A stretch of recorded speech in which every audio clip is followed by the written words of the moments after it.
Disclaimer: ang kwentong ito ay kathang-isip at hango sa alamat, paniniwala, at karanasan ng mga tao tungkol sa aswang at albularyo. Layunin lamang nitong magbigay ng aliw, suspense, at aral sa pagitan ng kabutihan at kasamaan. Anumang pagkakatulad sa totoong tao o pangyayari ay nagkataon lamang.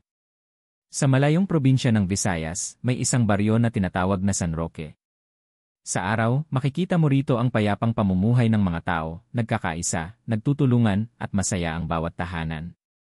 Ngunit kapag lumubog na ang araw, tila nagbabago ang paligid. Ang hangin ay may dalang kakaibang lamig, ang mga hayop ay nagtatago, at ang gabi ay puno ng kakaibang huni na pumupukaw ng takot sa puso ng sinuman. Dito nagsimula ang kwento ni Elias, isang binatang galing sa lungsod.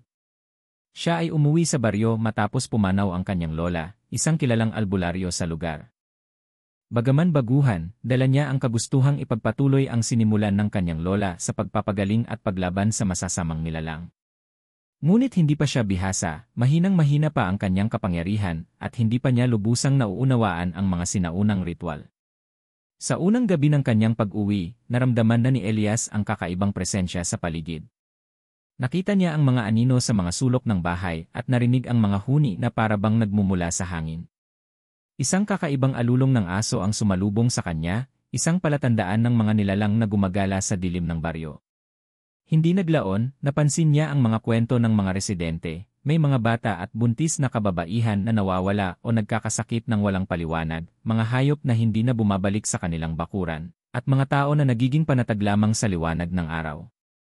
Lahat ng ito ay nagmumungkahi na may hindi nakikitang puwersa na gumagalaw sa gabi.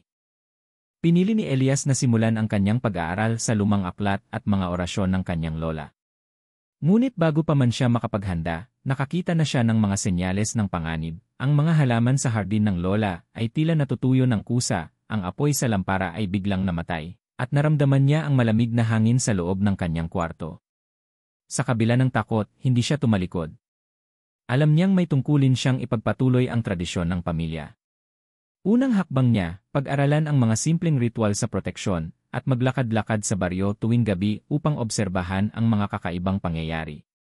Dito niya natutunan ang kahalagahan ng pag-ingat, pasensya, at pananalig sa kapangyarihan ng kabutihan laban sa kasamaan. Sa pagtatapos ng unang bahagi, nakatayo si Elias sa gitna ng baryo, pinagmamasdan ang dilim na bumabalot sa bawat kanto. Alam niyang darating ang oras na kakaharapin niya ang tunay na panganib, dalawang malakas na aswang na matagal nang nagpapahirap sa San Roque. Ngunit sa kabila ng kaba at takot, handa na siyang simulan ang kanyang pakikipagsapalaran bilang bagong albularyo. Isang gabi, habang tahimik ang baryo San Roque, nagkaroon ng malakas na sigaw mula sa bahay ng mag-asawang Aling Rosa at Mang Ben. Agad na nagkatipon ang mga kapitbahay, dala ang takot at pagkabahala. Pagdating nila sa bahay, isang nakakatakot na tanawin ang bumungad sa kanila, wasak ang pinto, may kalat na mga gamit, at sa sahig ay nakahandusay ang mag-asawa, duguan at walang malay. Ang paligid ay puno ng kakaibang amoy ng nabubulok na karne. Ang mga marka sa pader ay malalaki, tila ng kuko ng hayop, at may mga bakas ng paa na nag-iwan ng baka sa lupa. Hindi naglaon, kumalat sa baryo ang balita, dalawang aswang ang muling nagbalik, ang magkasintahang sina Lucio at Minya. Kilala ang dalawa sa kasamaan, matagal na silang gumagala sa gabi, sumisilip sa bawat bahay, at pumatay ng sinumang makasalubong nila, lalo na ang mga sanggol at matatanda. Kinabukasan, nagtipon ang mga matatanda sa plaza. Ang kapitan ng baryo, si Mang Tomas, ay lumapit kay Elias. Alam ng lahat na ang binata ang tagapagmana ng karunungan ng kanyang lola. Bagaman bata at wala pang sapat na karanasan, tinanong siya kung handa siyang tumulong sa paglaban sa dalawang aswang. Sa puso ni Elias, may kaba at takot, ngunit alam niyang ito ang kanyang tungkulin. Pumayag siya. Sa kanyang unang pag-imbestiga, binisita ni Elias ang lugar ng pinangyarihan ng insidente. Dito niya nakita ang mga palatandaan, mga lagusan sa lupa, mga bakas ng dugo sa mga haligi, at mga anino na parabang sumusunod sa kanya sa bawat sulok.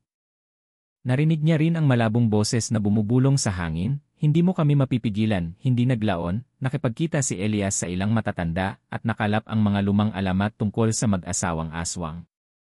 Ayon sa kwento, si Lucio at Minya ay nagmula sa isang sinaunang lahi ng mga tagapangalaga ng dilim. Sila ay may kakayahang magpalit ng anyo, lumipad sa gabi, at gumamit ng kapangyarihan para sa kasamaan. Ngunit may kahinaan sila sa mga ritual ng liwanag, dasal, at halamang tagapagtaboy ng masamang espiritu. Habang naglalakad pa uwi, nakaramdam si Elias ng kakaibang lamig sa hangin. Bigla siyang nakakita ng anino na mabilis na lumipas sa gilid ng daan. Alam niyang isa yon sa dalawang aswang. Dali-dali siyang naglatag ng pananggalang gamit ang asin at tawas na dala mula sa lumang bahay ng lola. Ilang sandali lang, naramdaman niya ang presensya ni Lucio sa paligid, malakas at mapanganib. Dito unang naranasan ni Elias ang tunay na panganib, ang nakakatakot at malupit na lakas ng aswang. Sa gabing iyon, natutunan niyang ang takot ay kailangang lampasan upang magawa ang tama. Sa kanyang puso, unti-unting nagbubuo ang tapang at determinasyon. Alam niya na kailangan niyang maging mas matalino, mas maingat, at higit sa lahat, mas matibay sa pananampalataya upang harapin ang dalawang nilalang na ito. Sa pagtatapos ng gabing iyon, nanatili si Elias sa tuktok ng maliit na burol malapit sa baryo, pinagmamasdan ang dilim at ang buwan na tila nagbabantay sa kanyang laban. Alam niyang ang kanyang misyon ay nagsisimula pa lamang, at ang susunod na gabi ay magdadala ng mas matinding panganib at labanan. Ngunit handa na siyang lumaban, handa na siyang ipagtanggol ang baryo, at handa na siyang harapin ang dalawang malakas na aswang. Kinabukasan, matapos ang nakakatakot na gabi, nagdesisyon si Elias na muling bumalik sa lumang bahay ng kanyang lola upang maghanap ng mga kagamitan at kaalaman na makakatulong sa kanya laban sa dalawang aswang. Sa gitna ng maalikabok at lumang kasangkapan, natagpuan niya ang isang kahong kahoy na tila matagal nang nakatago. Nang buksan niya ito, nakita niya ang mga lumang papel, halamang tuyot, at isang makapal at lumang aklat na may pamagat na lihim ng liwanag at dilim. Dali-dali niyang binuksan ang aklat. Sa bawat pahina, may nakasulat na mga dasal, orasyon, at ritual na ginagamit ng kanyang lola upang protektahan ang baryo laban sa masasamang espiritu. Natutunan niya ang kahalagahan ng isbanahaw oil, tawas, at iba pang halamang tagapagtaboy ng masamang nilalang. Natutunan din niya kung paano gamitin ang kanyang katawan at isipan bilang daluyan ng liwanag upang mapigilan ang kasamaan. Habang binabasa niya ang aklat, nakaramdam siya ng kakaibang presensya. May malamig na hangin sa loob ng silid at parang may boses na humihiling sa kanya mula sa dilim. Hindi mo kaya to, Elias? Napatingin siya sa salamin at nakita ang anino ni Minya, nakangiti, may malamig at matatalas na mga mata. Tila nagmamasid sa kanyang bawat galaw. Ang puso ni Elias ay mabilis na tumibok, ngunit alam niyang hindi siya dapat matakot, kailangan niyang matutunan ang tamang paggamit ng kanyang kapangyarihan. Dito niya rin napagtanto na ang laban sa dalawang aswang ay hindi lamang pisikal. Ito ay labanan ng isip, ng pananalig at ng loob. Ang bawat orasyon at ritual ay nangangailangan ng buong konsentrasyon at malakas na pananalig sa kabutihan. Ang bawat hakbang ay maaaring maging dahilan ng kanyang tagumpay o pagkatalo. Sa loob ng bahay, nagsimula siyang magsanay. Sa bawat dasal at ritual, naramdaman niya ang unti-unting paglalakas ng kanyang katawan at espiritu. Ang mga halamang tagapagtaboy ng kasamaan ay tila may sariling buhay at nagbigay ng proteksyon sa kanya. Ngunit hindi rin mawawala ang panganib, ang dalawang aswang ay unti-unting nagmamasid, naghihintay ng pagkakataon upang siya'y sirain. Habang lumalalim ang gabi, natutunan ni Elias na kailangan niyang maging mapagmatsyag, matyaga, at handang magsakripisyo. Dito rin niya naramdaman ang halaga ng kanyang lola, ang kaalaman at karanasan nito ay isang kayamanang dapat ipagpatuloy. Ngunit higit sa lahat, natutunan niya na ang tunay na kapangyarihan ay nagmumula sa kabutihan, tapang, at pananampalataya. Sa pagtatapos ng araw, dala ni Elias ang aklat sa kanyang silid. Alam niyang sa bawat pahina nito nakasalalay ang kinabukasan ng baryo. At habang pinagmamasdan niya ang buwan sa labas ng bintana, alam niyang ang susunod na engkwentro laban sa dalawang aswang ay paparating at siya ay handa nang harapin ang panganib na dala ng gabing puno ng dilim. Isang gabi, sa gitna ng katahimikan ng baryo, naramdaman ni Elias ang kakaibang presensya sa paligid. Ang hangin ay tila nagbabadya ng panganib, may kasamang kakaibang amoy ng lupa at nabubulok na karne. Hindi naglaon, sumugod si Lucio sa kanyang maliit na bahay, handang patayin siya bago pa man siya lumakas. Dali-dali, naglatag si Elias ng proteksyon sa paligid ng bahay gamit ang mga natutunan mula sa lumang aklat ng kanyang lola. Nilagyan niya ng tawa sa bawat sulok at ginamit ang banahaw oil upang bumuo ng liwanag na pananggalang. Ramdam niya ang malamig na hangin na dumaan sa kanyang balat at ang anino ni Lucio na gumagalaw sa bawat sulok ng silid. Nagkaroon ng matinding engkwentro. Si Lucio ay mabilis, malakas, at puno ng galit. Sinubukan niyang saktan si Elias gamit ang kanyang matatalas na kuko at matalim na ngipin. Ngunit sa tulong ng mga ritual, napanatili ni Elias ang kanyang kaligtasan. Ang kanyang katawan ay tinatakan ng liwanag at bawat hakbang ay pinuprotektahan ng dasal at halamang tagapagtaboy ng kasamaan. Habang lumalaban, naramdaman ni Elias ang sakit sa kanyang katawan. Maraming sugat ang natamo niya at halos mawalan ng lakas. Ngunit hindi siya sumuko. Alam niyang ang bawat segundo ay mahalaga, ang tagumpay o kamatayan ay nakasalalay sa kanyang tapang at bilis ng isipan. Natutunan niya rin sa labanan na ang mga aswang ay maaaring masugpo kung alam mo ang kanilang kahinaan at gagamitin ang kapangyarihan ng kabutihan laban sa kanila. Sa kabila ng pinsalang natamo niya, nagawa ni Elias na mapigilan si Lucio sa pamamagitan ng isang ritual ng apoy at dasal. Nilagyan niya ng banahaw oil ang paligid at ginamit ang tawas upang masunog ang halimaw sa pamamagitan ng liwanag ng kabutihan. Nagulat si Lucio sa lakas ni Elias, at bago ito tuluyang mawala sa dilim, nagpasya siyang umatras at magtago sa kabubatan upang magpagaling. Sa unang laban na ito, napagtanto ni Elias na may kapangyarihan siya, ngunit hindi pa sapat para tapusin ang dalawang aswang. Kailangan niyang magpakadalubhasa, matuto ng mas maraming ritual, at patatagin ang kanyang espiritu. Ang labanan ay hindi lamang laban sa pisikal na lakas kundi laban sa takot, diskarte, at pananalig sa kabutihan. Pagkatapos ng engkwentro, umupo si Elias sa harap ng kanyang bahay, pinagpapahinga ang sarili at iniisip ang mga susunod na hakbang. Alam niyang darating ang mas malalakas na pagsubok at mas mapanganib na mga gabi. Ngunit sa kabila ng lahat, naramdaman niya ang tapang na dala ng kanyang lola, isang gabay at lakas na magbibigay daan upang ipagtanggol ang baryo at labanan ang kasamaan. Ang unang laban na ito ay simula lamang ng mas mahaba at mas mapanganib na pakikipagsapalaran. Sa puso ni Elias, nabuo ang matibay na determinasyon, hindi siya susuko at handa siyang ipagtanggol ang baryo San Roque, kahit pa ang buhay niya ang nakataya.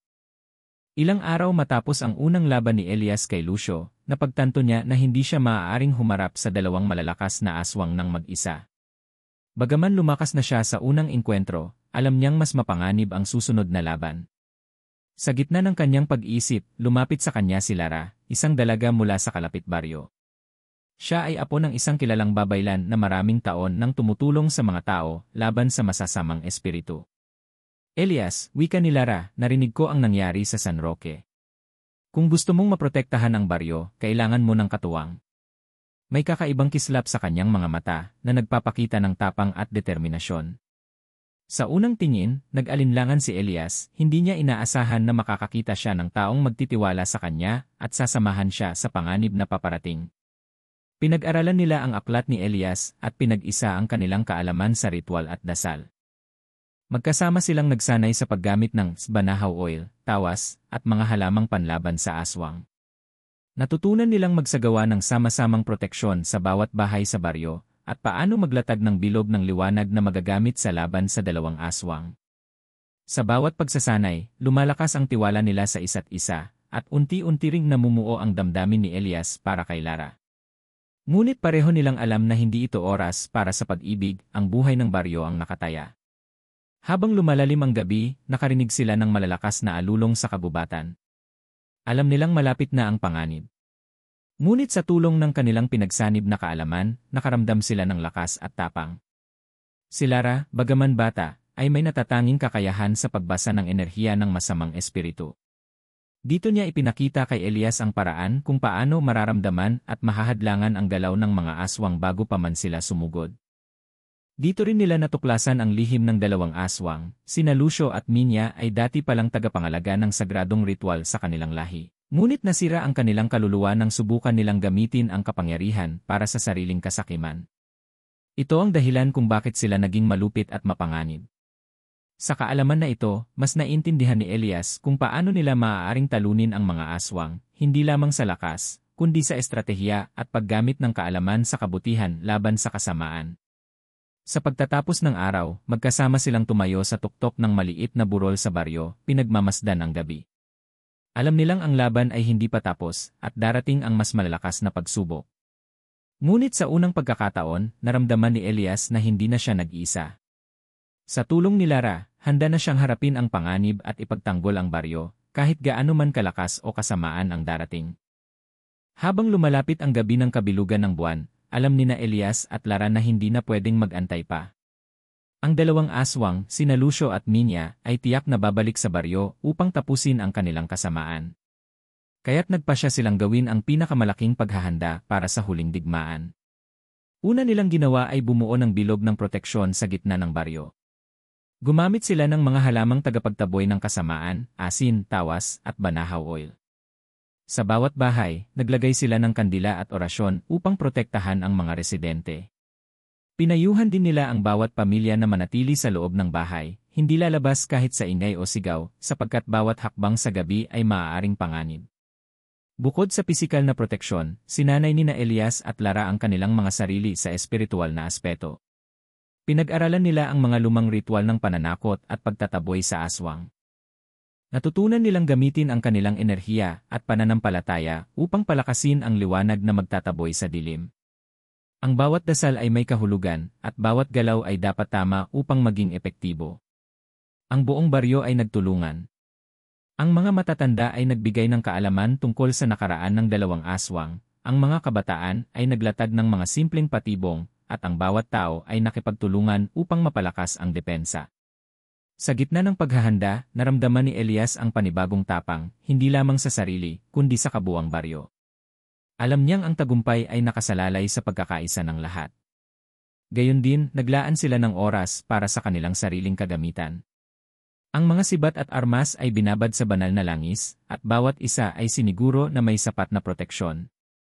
Ang kanilang puso at isip ay pinaghahandaan din, alam nilang ang laban ay hindi lamang pisikal. Ang mga aswang ay may kakayahang manakot at guluhin ang isip ng sinumang lumalaban. Kaya't bawat dasal at ritual ay isinagawa ng may buong konsentrasyon at pananalig. Habang sumasapit ang huling gabi bago ang labanan, sina Elias at Lara ay tumayo sa gitna ng baryo, pinagmamasdan ang buwan na maliwanag sa langit. Ramdam nila ang presensya ng dilim na palapit ng palapit, ngunit hindi sila natatakot. Ang kanilang tapang ay bunga ng matinding paghahanda at determinasyon. Alam nilang ang laban na ito ay magtatakda ng kapalaran ng baryo at magpapasya kung ang kabutihan ay mananaig sa kasamaan. Sa huling sandali bago magsimula ang labanan, nagpalitan sila ng titig, isang tahimik na pangako na magtatanggol sila, anuman ang mangyari. Ang bawat tao sa baryo ay nakahanda at ang hangin ay puno ng tensyon.